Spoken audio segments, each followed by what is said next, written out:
Now, we're joined from Cork by Pat Dawson, CEO of the Irish Travel Agents Association. And Pat, thanks indeed for speaking to us this evening.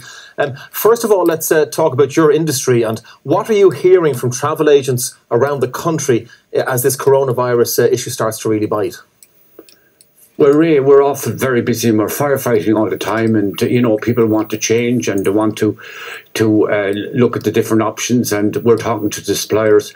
So it's very, very disruptive. And remember, Irish Travel Agents Association members, we turn 1.4 billion euros worth of business, and certainly at the moment we'd like an end to it, but we're working really hard and trying to service our customers, and above all, Ray, to keep in contact with them because they are nervous, they need reassurance, and those who are booked with the travel agents and ITAA travel agents are getting that. What could help you in that process? What would your message be, say, to the airlines, for instance, to the cruise travel companies and others who may in turn be able to help themselves if you could all work together? Yes, just today, the board of the Irish Travel Agents Association, we've written to all the suppliers, including the big suppliers in Ireland, which would be Aer Lingus and Ryanair, and asking them to give the public a break, to see what they can do with change fees. For example, we've said, look at any new bookings for the next month or so, let people book, and if they need to change or have to change, well, let's not do it, because there's no need for these charges as such. These charges are extra money. The people will pay the fare and then pay their tax.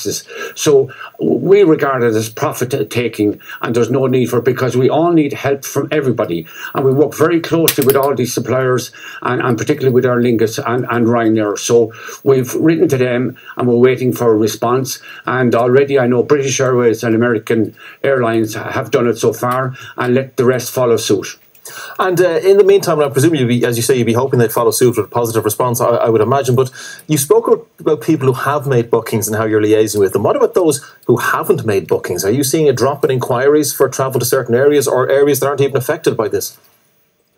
Well, yes, there is. There is no. I would imagine, the month of February is the second busiest month. January, thankfully, we had a huge busy month, but the month of February certainly should be a lot busier. And I'd say we're certainly back 30–35% on the month of February.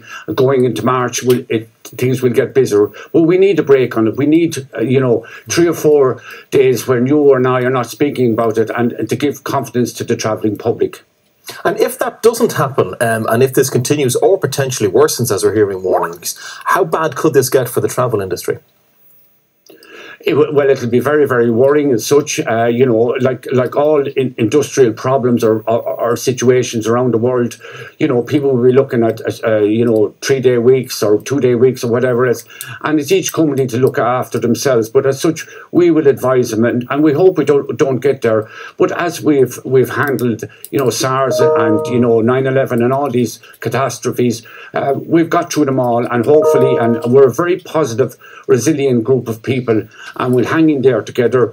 There's 223 of us. We work really hard together. And again, I go back to the point, we need our partners to work hard with us. OK, Pat Dawson of the Irish Travel Agents Association, thanks for speaking to us from Cork this evening. Thank you, Pat.